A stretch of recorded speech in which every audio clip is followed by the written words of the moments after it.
Assalamualaikum dan salam sejahtera. Senang sekali dapat bertemu anda dalam satu lagi edisi Soal Jawab. Saya Izwan Azir Saleh. Dan saya Nurzifa Wanci. Soal keberkesanan penguatkuasaan kawalan harga barangan sering menjadi isu yang disuarakan oleh pengguna. Kebimbangan pengguna ini tercetus kerana ada pengusaha dan peniaga yang mengambil kesempatan dalam sistem yang ditentukan oleh kuasa pasaran. Untuk mendalami isu ini, Soal Jawab pada malam ini mengundang Datuk Seri Alias Ahmad, Ketua Setiausaha Kementerian Perdagangan Dalam Negeri, Koperasi dan Kepenggunaan KPDN-KK. Dan juga Tan Sri Alimuddin Muhammad Dom, Pengerusi Lembaga Yayasan Damai Sejahtera Malaysia atau YDSM, gabungan 50 NGO pelbagai kluster yang mewakili pelbagai segmen masyarakat termasuk pengguna seperti anda dan saya. Selamat datang kepada kedua-duanya. Okey, terima kasih kepada kerana- tiga-tiga. Baik. Saya nak ke Datuk Seri Alias dahulu. Sebelum kita pergi lebih dalam mengenai isu penguatkuasaan kawalan harga barangan ini, saya nak Datuk Seri berikan gambaran kepada kami berdua dan penonton mengenai langkah yang telah diambil kementerian setakat ini untuk mengawal harga barangan. Okey, apabila kita bercakap tentang kawalan harga barangan, kawalan harga. Jadi kalau lihat senario seluruh dunia sekalipun, saya tak nampak ada negara yang, especially negara yang mengamalkan sistem kapitalis, ataupun negara yang mengamalkan free market atau pasar bebas ini mengawal harga. Apa yang berlaku sebenarnya, harga itu ditetapkan oleh pasaran. Ya, ditetapkan oleh pasaran. Jadi sama juga dalam konteks negara kita ini, kita mempunyai undang-undang. Kita ada Akta Kawalan Harga dan Anti Pencatutan. Pencatutan artinya mengambil keuntungan yang berlebihan. Tetapi dalam konteks Malaysia ini, kita tidak mengawal harga secara sembrono, ada istilah yang kita pakai. Ada dua keadaan di mana kita boleh kawal harga. Yang pertamanya, kita kawal harga ini dalam konteks musim perayaan tertentu. Ya, musim perayaan tertentu umpamanya tak lama lagi kita menyambut Tahun Baru Cina, dan kita akan gazetkan untuk sebahagian barangan perlu. Harganya harga siling, dan maknanya peniaga tidak boleh menjual lebih daripada harga siling. Itu yang pertama, konteks pertama. Yang kedua, terdapat barangan perlu yang tertentu yang kita kawal sepanjang masa. Contohnya tepung gandum. Contoh yang kedua ialah LPG dan harga gula. Ini kita kawal sepanjang masa kerana dalam konteks barangan perlu. Tapi kita tak boleh kawal ke semua harga kerana apabila kita kawal ke semua harga sepanjang masa, saya bimbang market kita, pasaran kita akan jadi rigid, akan terbantu, perdagangan ini akan tidak berkembang. Dan oleh itu dalam konteks ini juga pengembangan perdagangan itu tidak akan berterusan, dia akan berterusan membantut. Jadi tidak akan ada satu kemajuan dalam konteks perniagaan itu sendiri. Jadi oleh sebab itu kita tidak mengawal harga, tetapi kita KPDKK mengawal keuntungan yang diambil oleh peniaga. Pencatut dalam konteks pencatutan ini. Peniaga kita kawal, dia boleh mengambil keuntungan tetapi tidak mengambil keuntungan yang berlebihan. Kita ada mekanisme untuk mengawal keuntungan itu. Jadi kenaikan harga disebabkan oleh pencatutan dan kita ambil tindakan. Tetapi kenaikan harga itu sendiri berbagai faktor yang menentukan kenaikan harga. Umpamanya kalau saya sebutkan di sini, faktor musim, cuaca umpamanya. Sekarang ni saya dapati dalam bulan ini supply atau bekalan untuk beberapa produk marine ni, di laut ni, hasil laut ini berkurangan sebanyak 25 hingga 30%. Kerana kepanasan di laut itu menyebabkan hasilnya berkurangan. Ini pengaruh. Jadi artinya bekalan berkurangan tapi permintaan kekal. Ini akan mempengaruhi harga itu sendiri. Disebabkan oleh penawaran dan permintaan. Jadi ini sebenarnya saya katakan harga itu dipengaruhi oleh benda lain. Kalau barang-barang import contohnya, produk import. Jadi kalau pertukaran wang berperbezaan tinggi, jadi dia akan menyebabkan juga kos itu tinggi. Jadi harga akan naik. Jadi faktor-faktor kenaikan harga ni kita tak boleh menjadikan dia asas untuk kita kawal harga. Ya, jadi peniaga nanti dia tidak akan nak menjadikan perniagaan sebab harganya kita kawal. Tetapi keuntungan tu okey, kita boleh kawal. Jadi kita tahu bahawa peniaga tidak simply boleh mengambil keuntungan berlebihan. Dia tahu the cost yang ditanggung dengan keuntungan itu mesti seimbang. Oleh sebab itu Akta Kawalan Harga dan Anti Pencatutan itu kita akan memastikan bahawa peniaga tidak mengambil keuntungan yang berlebihan. Ini yang jadi isu sekarang ni. Jadi saya nak rumuskan bahawa kawalan harga dengan kenaikan harga dan mengambil keuntungan berlebihan itu suatu perkara yang berbeza sama sekali. Okey, tadi Datuk Seri sebut kawal bersabit dengan musim perayaan, musim disebabkan cuaca dan juga barangan keperluan asas yang dipantau sepanjang masa.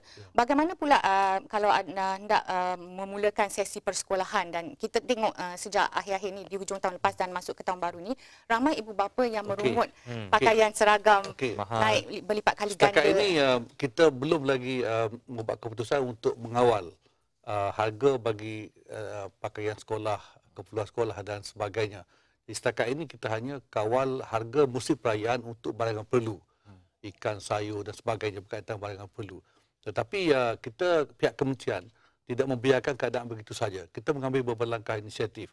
Umpamanya kita menggalakkan peniaga-peniaga ataupun supermarket ini menjual harga patut ataupun membuat potongan harga istimewa pada musim permulaan cuti sekolah atau permulaan sekolah itu sendiri. Jadi langkah-langkah yang diambil oleh pihak kementerian ini sebenarnya memberi kelebihan kepada pengguna, kepada rakyat kita mendapatkan harga yang berpatutan. Dan mereka juga ada option, ada pilihan. Kalau harga begini, kualitinya begini. Kalau harga yang kualiti yang terbaik lagi, mungkin harga lebih mahal. Jadi pulang pada pengguna untuk memilih di mana kemampuan mereka untuk mendapatkan barang berkenaan. Yang kami prihatin, Datuk Seri, adalah mengenai aspek penguatkuasaan. Walaupun akta itu sedia ada dan diwar-warkan, dimaklumi oleh orang ramai bahawa wujud akta-akta itu, tapi dari segi penguatkuasaan itu, apakah pada peringkat ini Datuk Seri berpuas hati dengan apa yang dilakukan oleh kementerian? Okey, aspek penguatkuasaan ini saya selalu mengatakan bahawa penguatkuasaan ini bukan satu-satunya jalan terakhir yang dapat kita selesaikan masalah. Ya. Kerana dalam hal ini peranan daripada peniaga itu sendiri untuk memainkan peranan self compliant, kita katakan peranan pengguna juga penting. Jadi walaupun saya katakan peranan dua pihak tadi, tetapi kita tidak berdiam diri. Saya nak bagi contoh bahawa sepanjang tahun 2015 3.5 juta pemeriksaan dijalankan oleh penguatkuasa bidang KK yang berjumlah 2,300 orang. Kapasiti bagi saya ini sangat rendah berbanding dengan besarnya bidang perniagaan di Malaysia. Kita dapati syarikat-syarikat berdaftar di Malaysia ini 1.2 juta. Perniagaan yang berdaftar 5.6 juta. Tapi kita menjalankan enforcement berdasar kepada apa yang ada. Dan berhasilnya hasilnya 35 juta pemeriksaan terhadap semua premis. Saya boleh katakan 270,000 pemeriksaan satu bulan. Seluruh negara dijalankan oleh pegawai penguatkuasa bidang KK untuk memeriksa harga, price, tanda harga, dan juga alat timbang dan akta-akta yang ada di bawah bidang KK kita laksanakan. Jadi mungkin rakyat atau pengguna tak berapa perasan apa yang kita buat. That's fakta data yang saya berikan itu sebenarnya itu yang kita buat. Baik. Kepada Tan Sri pula, dengan apa yang dinyatakan oleh Datuk Seri dari kementerian, angka-angka ni nampak memberangsangkan 270,000 pemeriksaan sebulan atau 3.5 juta pemeriksaan setahun. Ya.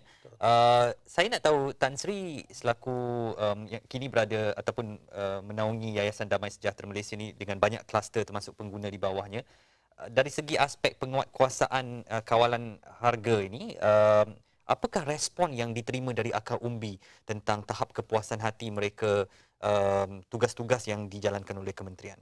Ya, terima kasih. Jadi Yayasan Damai Sejahtera Malaysia ni baru saja ditubuhkan dan kita telah mengadakan aktiviti kita yang pertama pada 28 Disember yang lepas. Jadi tema kepada satu majlis town hall ni ialah untuk menangani kos sara hidup. Maknanya mengatasi masalah kenaikan harga. Jadi sebanyak 50 NGO telah kita jemput yang mengandungi beberapa kluster, 6 kluster semuanya. Dan kita beri peluang kepada mereka untuk menyuarakan apakah pandangan-pandangan mereka untuk mengawal harga barang dan juga meningkatkan taraf hidup. Dan pihak kami di Yayasan akan mengumpulkan pandangan-pandangan tadi untuk kita majukan kepada pihak kerajaan. Jadi memandangkan yayasan ini dinaungi oleh Yang Amat Berhormat Timbalan Perdana Menteri. Jadi dalam ucapan beliau, lantas dia terus nak menubuhkan jawatan kuasa tertinggi berkaitan dengan kenaikan kos harga barang yang mengandungi 6 menteri dan juga 6 setiausaha untuk menjadi jawatan kuasa. Dan mesyuarat yang pertama telah diadakan pada 8 hari bulan Januari yang lepas, dan pihak kami berpeluanglah mengemukakan pada pandangan saya terdapat sebanyak 31 pandangan-pandangan daripada NGO berkaitan dengan isu yang kita bincangkan. Dan memang rata-rata daripada apa yang mereka suarakan ialah soal penguatkuasaan.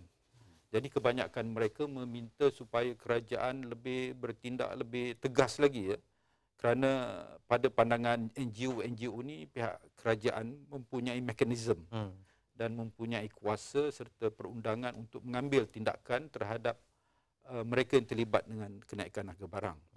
Jadi walau bagaimanapun kerana sebagaimana kata Datuk Seri Alias tadi, isu kenaikan harga barang ni banyak faktor dia dan meliputi banyak perkara. Pada pandangan saya, sekurang-kurangnya ada 5 pihak yang terlibat dalam ini. Yang pertama ialah pengguna. Pengguna sendiri sebenarnya boleh mempengaruhi harga barang. Yang kedua peniaga. Memang peniaga yang tidak beretika ni akan mengambil keuntungan berlebihan. Ini yang kadang-kadang menimbulkan masalah. Terutamanya barang-barang keperluan lah. Kalau barang-barang yang mewah itu kita tak begitu bimbang. Yang ketiganya ialah global. Maknanya pasaran kita ni juga dipengaruhi oleh pasaran luar negara, terutama dari segi currency kita, mata wang kita. Boleh memberi kesan. Jadi turun naik harga itu juga memberi kesan kepada harga. Selanjutnya NGO.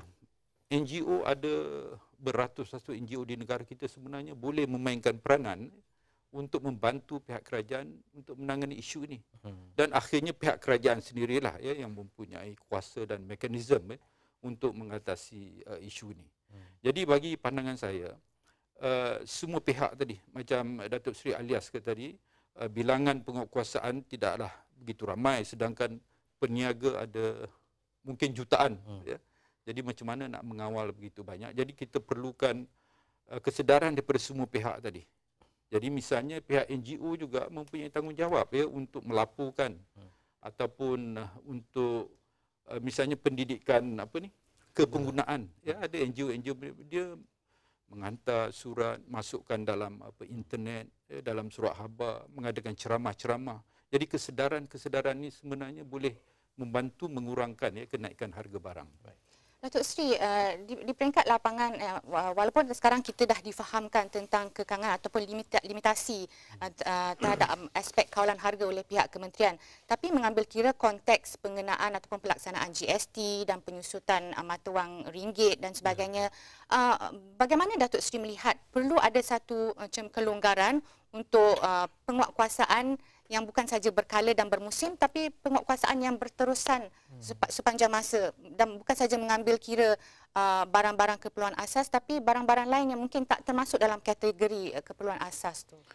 Sekarang kami tidak melihat aspek penguatkuasaan sahaja dalam konteks untuk melihat kenaikan harga barang dan sebagainya. Apapun number yang kita buat operasi, saya sebut tadi, 3.5 juta satu tahun, bukan satu angka yang kecil.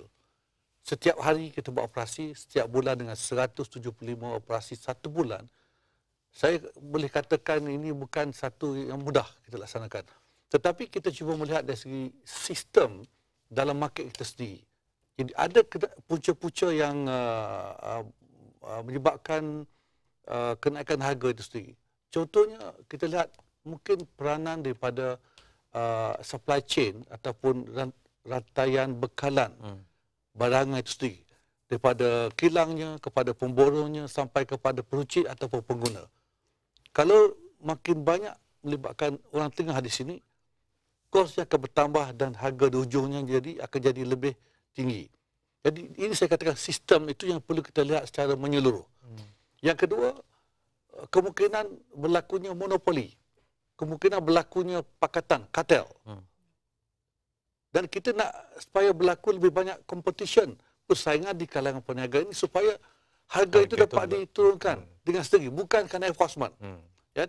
Jadi balik kepada isu asal, bagi saya enforcement sebahagian daripada proses keseluruhan itu tadi. Jadi kita lihat keseluruhan sistem itu kita kena ubah, struktur pun kita ubah, dan ini yang kita menjadi fokus yang akan datang untuk KBDKK dan pihak kerajaan. Dan kita di peringkat kementerian dengan menteri KBDKK juga kita berbincang perkara yang sama. Jadi kita akan jadikan hala tuju kita akan datang supaya pelibatan semua agensi lain, pelibatan semua kementerian lain yang terlibat dengan produk mereka, barang mereka, supaya bersama-sama involve dalam konteks untuk memastikan kenaikan harga itu dapat kita kawal. Jadi sebagaimana kita tahu bahawa sebahagian contoh produk pertanian is not kita saja tapi di bawah Kementerian Pertanian. Jadi kementerian lain juga patut involve. Kenaikan harga rumah contohnya, kita mesti libatkan juga KPKT, kementerian lain dalam konteks ini. Jadi semua datang dalam satu platform dan satu dan kita dapat selesaikan secara menyeluruh isu seperti ini. Jadi penguatkuasaan saya ulang balik sebahagian daripada apa yang kita laksanakan. Saya faham bahawa penguatkuasaan apa yang Datuk Seri cuba katakan bahawa penguatkuasaan itu telah dijalankan dengan baik oleh kementerian, tetapi nampaknya masih banyak sekali rungutan yang ada di kalangan masyarakat, apatah lagi kini senang sekali dihebahkan di media sosial. Banyak lagi soalan yang kita nak tanyakan selepas ini, Norzi, dan ini satu isu yang menarik sekali. Pasti anda perlu tumpukan perhatian. Tapi kita nak berehat seketika, jangan ke mana-mana. Kembali selepas ini.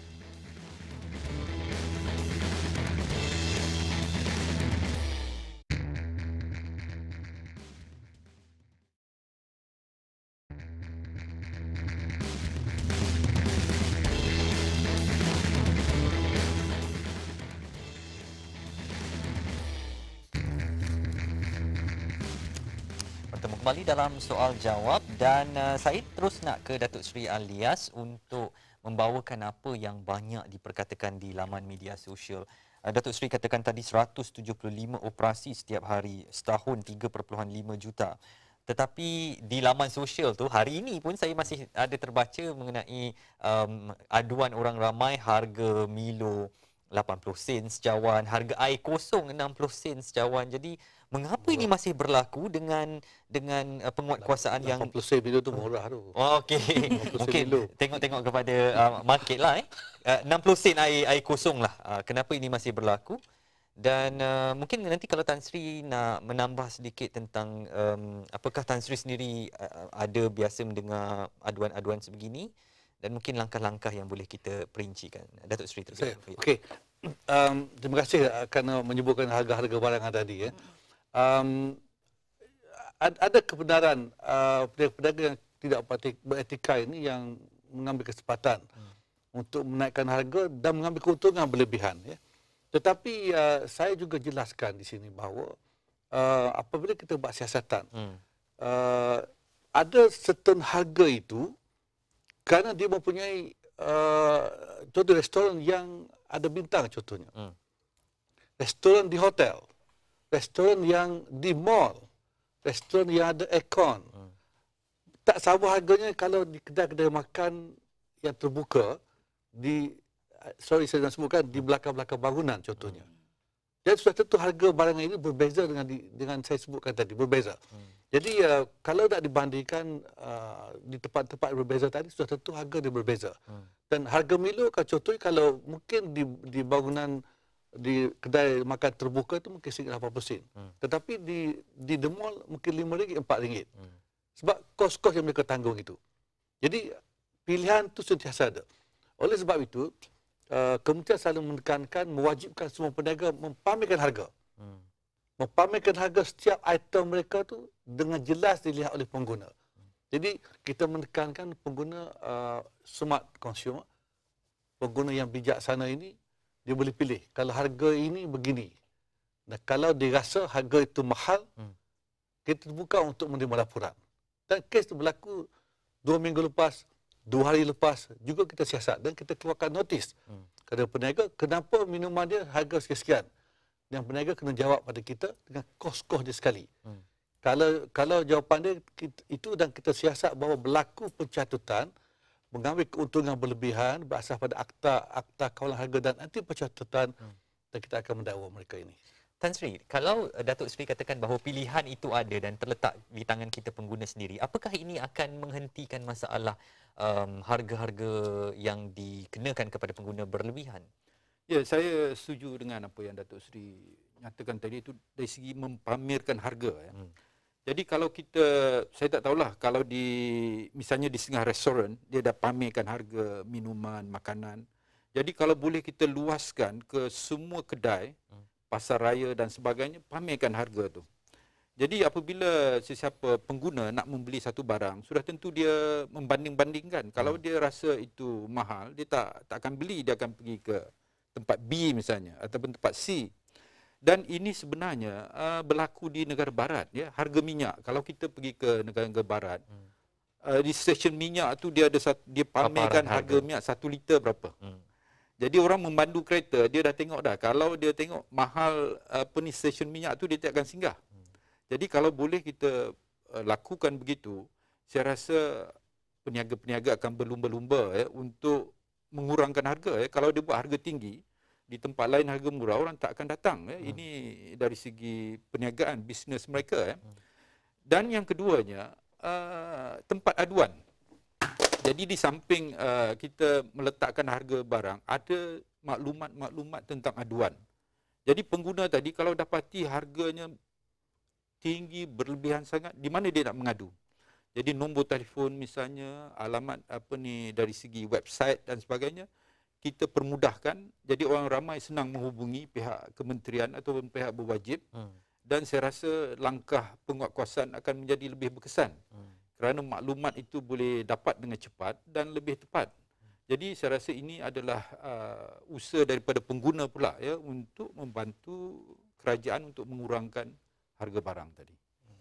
Datuk Sri, sebagai seorang pengguna biasa yang mungkin tak banyak pengetahuan tentang akta-akta ataupun hak-hak saya sebagai pengguna, apa yang harus saya faham tentang kenaikan harga yang selaras dengan dan mengambil kira faktor-faktor ekonomi yang sahih versus penipuan yang dilakukan oleh peniaga? Apa yang perlu saya tahu dalam membuat pertimbangan untuk membeli sesuatu barangan itu? Ya, satu perkara yang kita wajibkan, penandaan harga. Tan Sri pun sebut tadi, penandaan harga dan aduan. Oleh kerana kadang-kadang pembeli dia bijak. Pada tahun lepas dia beli harga begini. Tahun ini dia beli harga begini. Ya? Dan kita juga di pihak kementerian kita sediakan sistem MyKira, boleh akses dari aplikasi Kemudian KK. MyKira dia boleh compare harga sekarang, harga sebelum April tahun lepas. Jadi kalau perbezaan begitu ketara, kita welcome mereka mengadu kepada Kemudian KK. Okey, kita ada 12 saluran. 12 saluran untuk mengadu kepada Kemudian KK, daripada hadis sendiri sehingga menggunakan email, menggunakan internet, kemudahan internet dan sebagainya. Easy adu, MyKira punya aduan ataupun melalui hotline, telefon, SMS, 12 saluran. Jadi semua tu kita beri ruang. Oleh sebab itu, bagi contoh, kemudahan kita berikan ini berlaku peningkatan aduan pada tahun lepas sebanyak 25,000. 25,000 aduan pengguna kepada kementerian sepanjang tahun 2015. Berbanding dengan tahun 2014 sebanyak 14,500 sahaja. Kita banyakkan kemudahan untuk mereka mengadu. Jadi ini sebenarnya satu langkah yang terbaik dan kita mengalu-alukan pengguna. Makin banyak mereka mengadu, bagi kita ialah kesedaran terhadap penggunaan itu makin meningkat. Saya nak maklumkan, hasil kajian daripada UPM pada tahun yang lalu, kesedaran pengguna di Malaysia pada tahap 58%. 58%. Kalau dibandingkan negara maju, mereka mencapai 92%. Mana kita masih di peringkat sederhana baik ataupun sederhana kita katakan. Itu kesedaran. Tetapi the consumer empowerment untuk mereka menggerakkan kesedaran mereka itu hanya di peringkat 51%. Dia tahu tapi dia tak nak mengadu. Dia tahu tapi dia tak nak ambil tindakan. Kan? Setengah negara kalau dapati harga ni tak barang tinggi ataupun kualiti tak bagus, dia boleh ambil tindakan hak sebagai pengguna itu dia laksanakan. Itu saya maksudkan consumer empowerment. Masih 51%. So ini satu pada program yang kita nak laksanakan, meningkatkan kesedaran, sama ada kesedaran pengguna ataupun melaksanakan kesedaran mereka itu sendiri. Supaya dengan sendiri dia melaksanakan di bawah itu. Mana pengguna mengambil peranan sendiri dalam hal ini. Jadi balik pada soalan Wan Nozi tadi, dengan penandaan harga itu sendiri sudah memberi kelebihan pada pengguna melihat sama ada harga itu tinggi atau rendah. Itu dari segi harga. Kita tidak kawal harga itu. Tetapi kalau ada aduan kepada KK, kita akan siasat sama ada dia mencatut atau tidak mencatut. Mengambil keuntungan berlebihan atau tidak. Saya nak maklumkan, akta anti pencatutan ini hanya satu-satunya akta di dunia yang ada di Malaysia. Tidak ada di UK, tidak ada di Eropah, tidak ada di Amerika, tidak ada di Australia, tidak ada di Singapura. Kita, kerajaan Malaysia yang membuat akta ini untuk melindungi pengguna di Malaysia. Terlebih ada. Kerana itu perkataan pencatutan itu sebenarnya sendiri macam satu perkataan baru yang tak berapa biasa di Tak biasa. Sebab itu bila saya sebutkan pencatutan, saya sebutkan profit sharing ataupun mengambil keuntungan untuk menjelaskan kepada pengguna kita mana perkataan itu sebenarnya. Tan Sri, Nozi kalau boleh saya tanya kepada Tan Sri, dengan apa yang langkah dilakukan oleh kementerian seperti Datuk Sri katakan tadi, pada pandangan Tan Sri, apakah rakyat sebenarnya masih belum jelas tentang kedudukan mereka dan hak yang boleh mereka ambil dalam isu kepenggunaan ini?